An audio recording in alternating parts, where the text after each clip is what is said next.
Hello viewers, तो कैसे हैं आप लोग। मैं हूं अभिषेक और आप देख रहे हैं बीट्स ऑफ साइंस। आज हम लोग 20 कदम सीरीज में वीवीआईपी केमिस्ट्री का ऑब्जेक्टिव क्वेश्चन देखेंगे, जो कि बीएसईबी 2021 के लिए बहुत ज़्यादा ज़रूरी है। चूँकि बीएसईबी बिहार बोर्ड ने आप लोग के एग्ज़ाम का डेट रिलीज़ कर दिया है, जो कि 2 फरवरी से है। तो आप लोग थोड़ा पढ़ाई पे ध्यान दीजिए। और मैंने आप लोग के लिए वीडियो बना रहा हूँ, तो अगर आप मेरे चैनल को सब्सक्राइब नहीं किए हैं तो सब्सक्राइब कर लीजिए, ठीक है। तो पहला क्वेश्चन हम लोग देखते हैं, क्रिस्टलाइन सॉलिड होता है। जी हाँ, क्रिस्टलाइन सॉलिड मतलब होता है रवादार ठोस। जी हाँ, रवादार ठोस इसमें से कौन होता है? तो हीरा, ऑप्शन बी है कांच, ऑप्शन सी है रबर, और ऑप्शन डी है इनमें सभी। तो जो हीरा होता है डायमंड क्रिस्टलाइन सॉलिड या रवादार ठोस होता है। तो ऑप्शन ए आपका करेक्ट हो जाएगा। क्वेश्चन नंबर 2 है, बेरवादार ठोस होता है। जी हाँ, बेरवादार ठोस होता है नॉन क्रिस्टलाइन सॉलिड, जिसको इंग्लिश में बोलते हैं या एमॉर्फस सॉलिड बोलते हैं, ठीक है। तो बेरवादार ठोस या नॉन क्रिस्टलाइन सॉलिड, जिसको इंग्लिश में बोलते हैं एमॉर्फस सॉलिड होता है आपका। ऑप्शन ए है हीरा, ऑप्शन बी है ग्रेफाइट, ऑप्शन सी है कांच, ऑप्शन डी है इनमें से कोई नहीं। अगर आपको इसका आंसर पहले से आता है तो आप कमेंट बॉक्स में कमेंट कर सकते हैं। तो ऑप्शन बी, अब तक आपने कमेंट कर दिया होगा ऑप्शन बी। वीडियो को पॉज करिए और कमेंट करिए। ऑप्शन सी इसका होगा, बेरवादार ठोस कांच होता है, ठीक है। उसके बाद आवर्त सारणी में सबसे मजबूत ऑक्सीकरक तत्व है। जी हाँ, आवर्त सारणी में सबसे मजबूत ऑक्सीकरक तत्व अगर पूछा जाए तो वो फ्लोरीन होता है। जी हाँ, कौन होता है? फ्लोरीन। पीरियोडिक टेबल को इसको डॉन भी बोलते हैं। ये मोस्ट इलेक्ट्रोनिगेटिव एलिमेंट तत्व है।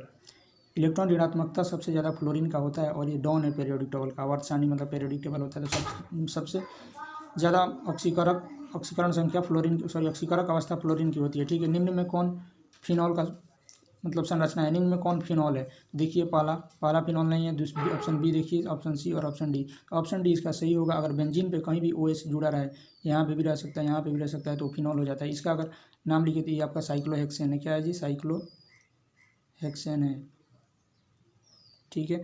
और इसको अगर आप नाम दें तो इसका फार्मूला C6H6 होता है, और ये बेंजीन है, सब कोई जानता है भाई, ये बेंजीन है। 2020 का क्वेश्चन है, C6H6 दे के पूछ दिया था कि मतलब ये स्ट्रक्चर होता है तो बेंजीन। क्रायोलाइट का सूत्र है जी, क्रायोलाइट का सूत्र Na3AlF6 होता है। और एक चीज़ इसमें और याद करने वाली है, क्रायोलाइट किसका अयस्क के पूछ दे तो एल्युमिनियम का याद रखिएगा। Al से एल्युमिनियम होता है, एल्युमिनियम का क्रायोलाइट अयस्क होता है, ठीक है।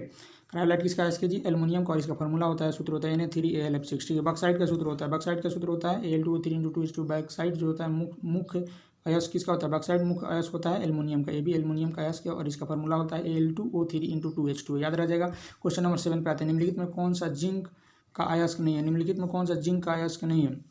जिंक ब्लेंड, कालामाइन, जिंकसाइट या बॉक्साइट। तो बॉक्साइट तो हम लोग जानते हैं एल्युमिनियम का अयस्क है, तो ये जिंक का अयस्क कब से होने लगा? तो ऑप्शन डी इसका करेक्ट हो जाएगा। और जिंक कालामाइन का फार्मूला सूत्र देखें तो ZnCO3 होता है, ये तो जिंक का अयस्क होता है।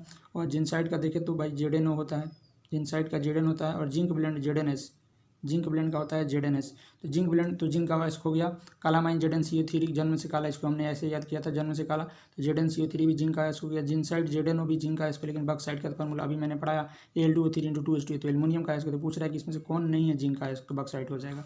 NiCO4 का नाम है। जी हाँ, इसका नाम भी बहुत बार पूछ लेता है एग्जाम में। NiCO4 का नाम है निकेल टेट्रा कार्बोनिल। क्या है जी? Nickel tetra carbonyl. एक दो बार मेरे साथ बोलिए, निकेल टेट्रा कार्बोनिल। और जितना भी मैं क्वेश्चन लिखवा रहा हूँ उसको आप लिख के याद करने की प्रैक्टिस करिए। लिख के याद करिएगा तो राइटिंग भी अच्छा होगा और याद भी जल्दी हो जाता है, ठीक है। क्वेश्चन नंबर 9 है, NiCO4 में निकेल की ऑक्सीकरण संख्या क्या होती है? जी निकेल निकेल को Na से लिखते हैं, इसका ऑक्सीकरण संख्या क्या होती है? तो निकेल की ऑक्सीकरण संख्या 0 होती है। ये भी मॉकअप करने वाला क्वेश्चन है गाइस। अगर आप कहिएगा तो मैं ऑक्सीकरण संख्या निकलवाना अगले वीडियो में बता दूंगा, तो उसमें आपको पता चल जाएगा कि कैसे 0 आया, ठीक है। निम्नलिखित में कौन सा हाइड्रोजन प्रबलतम भस्म है, प्रबलतम ऑक्सीकरक है? तो आपका फ्लोरीन, हमने पहले भी क्वेश्चन बताया, ये फ्लोरीन डॉन है पीटी का, और ये प्रबलतम भस्म है। सबसे ज़्यादा ऑक्सीकरक अवस्था फ्लोरीन की ही होती है। हाइड्रोजन फैमिली मतलब फिर कल बाहर INT वाला फैमिली, ग्रुप 7 है या ग्रुप 70, जिसको हम लोग बोलते हैं फ्लोरीन, क्लोरीन, ब्रोमीन, आयोडीन, ठीक है। सेकेंड लास्ट फैमिली होता है ग्रुप 70 हाइड्रोजन फैमिली।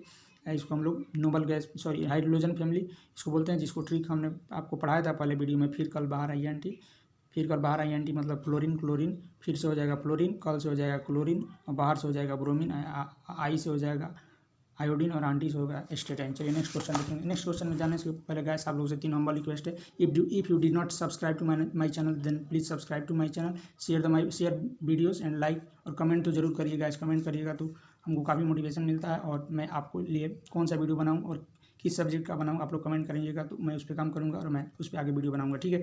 आवर्त सारणी आवर्त सारणी के ग्रुप 15 में नाइट्रोजन के अलावा इसमें से कौन सा तत्व पाया जाता है? जी हाँ, तो मैंने नाइट्रोजन फैमिली का ट्रिक आप लोग को बताया था। नाना पापा आंटी सब बीमार, नाइट्रोजन, फास्फोरस, आर्सेनिक, एंटीमनी और बिस्मथ। तो नाना पापा आंटी सब बीमार में पूछ रहा है सल्फर होगा उस वर्ग का तत्व कौन सा है, सल्फर होगा कि सोडियम होगा कि फास्फोरस होगा कि आयरन होगा। तो अभी मैंने बताया नाना पापा सब बीमार, तो नाइट्रोजन फास्फोरस, फास्फोरस को पी से लिखते हैं तो इसका आंसर सी हो जाएगा, नाना पापा सब बीमार, पापा से फास्फोरस हो जाएगा। ठीक है, उसके बाद आवर्त सारणी के ग्रुप 16 में ऑक्सीजन, एक क्वेश्चन आ भी चुका है, आवर्त सारणी के ग्रुप 16 में ऑक्सीजन के अलावा पाए जाने वाला तत्व है। जी हाँ, तो ऑक्सीजन का फैमिली का मैंने ठीक पढ़ाया आप लोग को। ओ सनम से टेलीफोन पूछो, अगर आपने वीडियो मेरा नहीं देखा तो फर्स्ट वीडियो जाकर देखिए, यूट्यूब पे मिल जाएगा आपको। ओ सनम से टेलीफोन पूछो या ओ से टिपो, तो ओ से टिपो में ऑक्सीजन, सल्फर, सेलेनियम, टेल्यूरियम और पोलोनियम आता है। तो देख सकते हैं यहाँ पे सल्फर, ऑक्सीजन के अलावा सल्फर को इससे लिखते हैं। सोडियम तो पहला ग्रुप का एल्काली मेटल्स का है, ग्रुप फर्स्ट को एल्काली मेटल्स बोलते हैं।